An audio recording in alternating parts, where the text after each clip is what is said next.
Bismillahirrahmanirrahim. Assalamualaikum warahmatullahi wabarakatuh. Innal hamdalillah nahmaduhu wa nasta'inuhu wa nastaghfiruh wa na'udzu billahi min syururi anfusina wa min sayyiati a'malina. May yahdihillahu fala mudhillalah wa may yudlil fala hadiyalah. Asyhadu an la ilaha illallah wa asyhadu anna Muhammadan abduhu wa rasuluh la nabiyya ba'da. Anak-anakku sekalian yang saya cintai dan saya banggakan, kembali kita lanjutkan pembelajaran kita hari ini untuk hari Kamis tanggal 7 Januari 2021. Apa kabar kalian semua? Alhamdulillah, semoga semua sehat walafiat dan selalu dalam lindungan Allah Subhanahu wa taala. Kita awali pembelajaran kita kali ini dengan bersama-sama mengucap basmalah. Bismillahirrahmanirrahim. Kita lanjutkan di pembelajaran kita, yaitu dengan muatan pelajaran bahasa Indonesia, IPA, PPKN, dan SPDP. Adapun tujuan pembelajaran kita kali ini yaitu menuliskan kembali informasi dari teks eksplanasi serta meringkas, kemudian menjelaskan perpindahan kalor dalam kehidupan sehari-hari, menjelaskan makna tanggung jawab sebagai siswa dan warga negara, serta menjelaskan tangga nada salendro dan menyanyikan lagu daerah tangga nada pelok.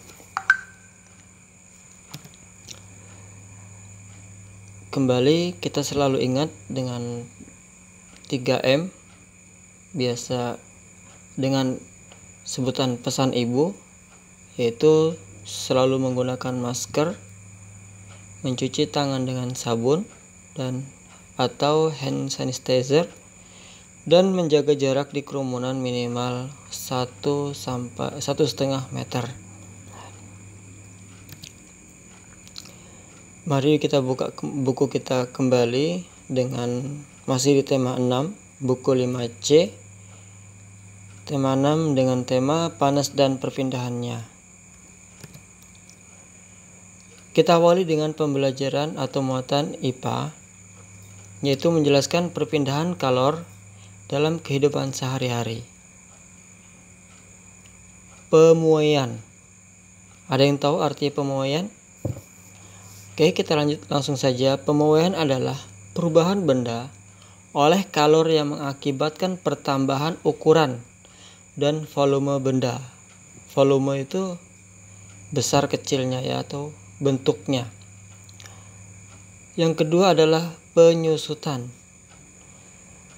Penyusutan adalah perubahan benda oleh menurunnya suhu yang mengakibatkan pengurangan ukuran dan volume benda. Pemuaian dan penyusutan ini adalah saling berlawanan. Kalau memuai itu bertambah ukuran atau volume. Adapun penyusutan, dia menyusut, berkurang ya, keluar benda atau mengecil. Ya, contoh berikut adalah contoh pemuaian dan penyusutan. Pemuaian ini adalah contoh dari rel kereta api. Pemasangan rel kereta yang bercelah dapat mencegah rel melengkung saat terjadi pemuaian. Di Kalimantan ini belum ada kereta api, oleh sebab itu tidak ada rel kereta api. Mungkin kalau di Jawa, di sana banyak rel kereta api, kalian akan banyak menjumpai rel kereta api. Di situ antara sambungan dan sambungan lain tidaklah nyambung begitu saja ataupun rapat, akan tapi sedikit ada celah atau renggang. Itu gunanya celah ataupun renggang dapat menyesuaikan pemuaian. Artinya supaya tidak melengkung kalau terjadi pemuaian ya, sehingga itu mencegah rel kereta api tidak bengkok, ataupun ya bisa kalau akibat dari bengkok mungkin akan terjadi kecelakaan pada kereta. Selanjutnya adalah penyusutan benda.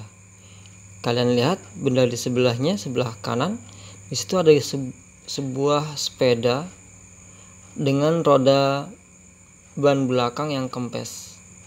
Itu terjadi penyusutan. Karena apa? Karena terlalu lama diletakkan di atas lantai dapat menyebabkan udara di dalamnya ban menyusut. Dingin, karena dingin. Nah, kalau pemuaian itu terjadi karena panas. Kalau penyusutan itu terjadi karena dingin. Ya, kita lanjut ke pembelajaran atau muatan pelajaran bahasa Indonesia. Menuliskan kembali informasi dari teks eksplanasi. Bagaimana? Berikut langkah-langkah dalam menuliskan kembali teks eksplanasi atau teks informasi dalam teks. Yang pertama, perhatikan judul dan tema dalam teks. Perhatikan judul dan tema dalam teks. Yang kedua, tentukan gagasan pokok setiap paragraf dalam teks. Ketiga, kembangkan gagasan pokok menjadi sebuah cerita yang padu menggunakan bahasamu sendiri. Yang keempat, saat menuliskan kembali, perhatikanlah keruntutan informasi yang kamu peroleh. Artinya tertib ya, teratur.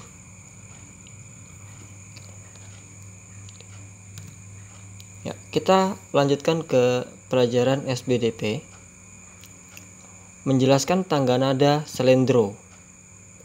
Kemarin sudah kita sedikit singgung tentang tangga nada slendro. Kita ingat kembali, tangga nada slendro adalah tangga nada pentatonis. Ada dua macam. Salah satunya adalah tangga nada slendro laras slendro. Tangga nada slendro adalah tangga nada yang memiliki 5 nada.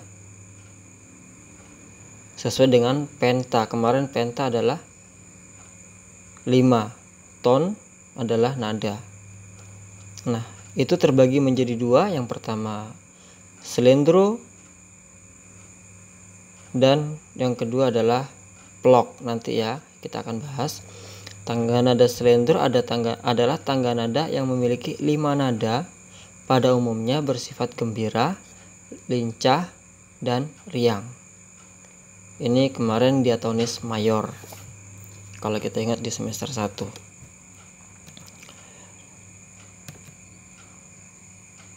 Nah, ini adalah susunan tangga nada slendro.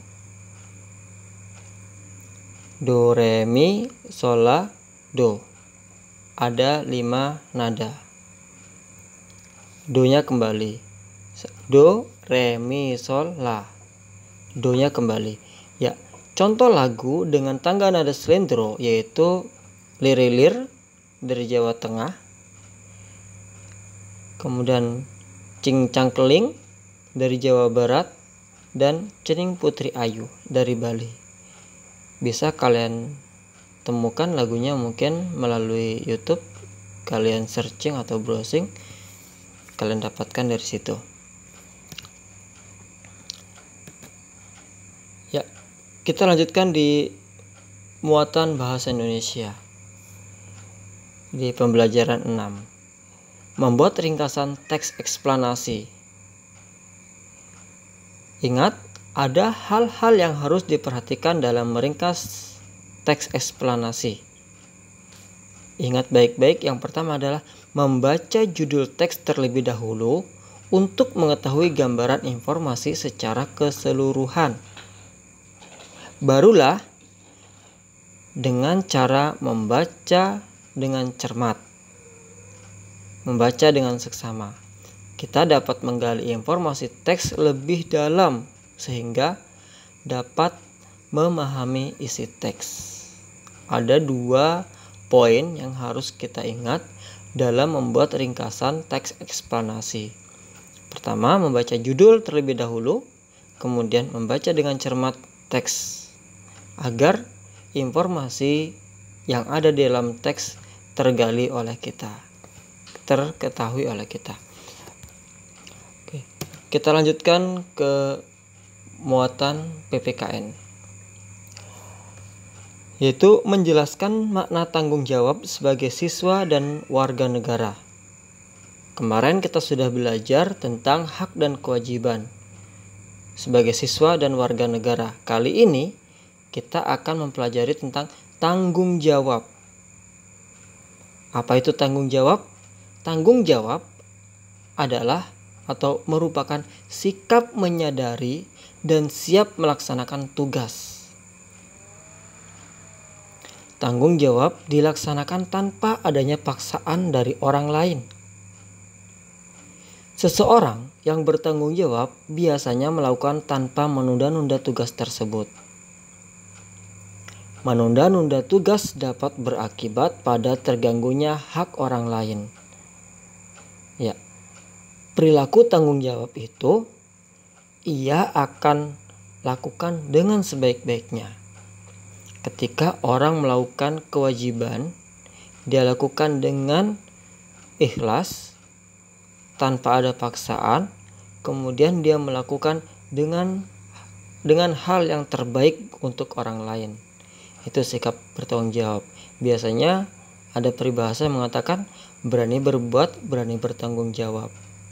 Ya, berarti kalau orang melakukan perbuatan yang baik, maka tanggung jawabnya pun akan baik, hasilnya pun akan baik. Tetapi kalau orang melakukan perbuatan yang tidak baik, maka dia akan menanggung tanggung jawabnya. Oke, biasanya di belakangnya itu akan ada sanksi dari akibat perbuatannya itu semua. Oke, bagaimana agar kita menjadi orang yang bertanggung jawab? Ini harus tertanam pada diri kalian masing-masing. Yang pertama adalah memahami tugas dan kewajiban diri sendiri. Kedua, melaksanakan tugas dengan disiplin tanpa menunda-nunda waktu. Tepat waktu sesuai dengan waktu yang ditentukan. Kemudian, yang ketiga, selalu mendahulukan kepentingan bersama. Kepentingan bersama itu adalah kepentingan umat yang lebih penting daripada kepentingan sendiri. Kemudian, yang keempat adalah menghormati hak-hak orang lain. Ya, menghormati hak-hak orang lain. Ya, kita akhiri dengan muatan SBDP, yaitu menyanyikan lagu daerah tangga nada pelok. Tadi kita sudah belajar tentang selendro, sekarang pelok. Apa sih tangga nada pelok? Adalah tangga nada yang memiliki nada 5 nada dan digunakan dalam musik gamelan Jawa dan Bali. Tangga nada pelok biasanya ditulis dalam 5 nada karena pelok juga termasuk dari pentatonis. Pentatonis terbagi menjadi 2. Yang pertama adalah selendro dan yang kedua adalah pelok. Tangga nada pelok, do, mi, fa, sol, si, kembali ke do. Jadi susunan tangga nada pelok sama dengan tangga nada mayor. Do, re, mi, fa, sol, la, si, do. Tetapi pada tangga nada pelok hanya 5 nada. Do, re, mi, sol, la, do. Yang dominan digunakan dalam lagu daerah. Contoh lagu daerah Gambang Suling yang berasal dari Jawa Tengah. Kemudian tari Bali yang pasti berasal dari Bali. Dan jamuran yang berasal dari Jawa Tengah dan Jawa Timur. Oke, mungkin hanya ini yang bisa Ustadz sampaikan. Kurang dan lebihnya kita akhiri dengan bersama-sama membaca hamdalah. Alhamdulillahirabbil alamin. dan membaca doa kafaratul majelis. Subhanakallahumma wa bihamdika asyhadu an la ilaha illa anta nastaghfiruka wa natubu ilaik. Assalamualaikum warahmatullahi wabarakatuh.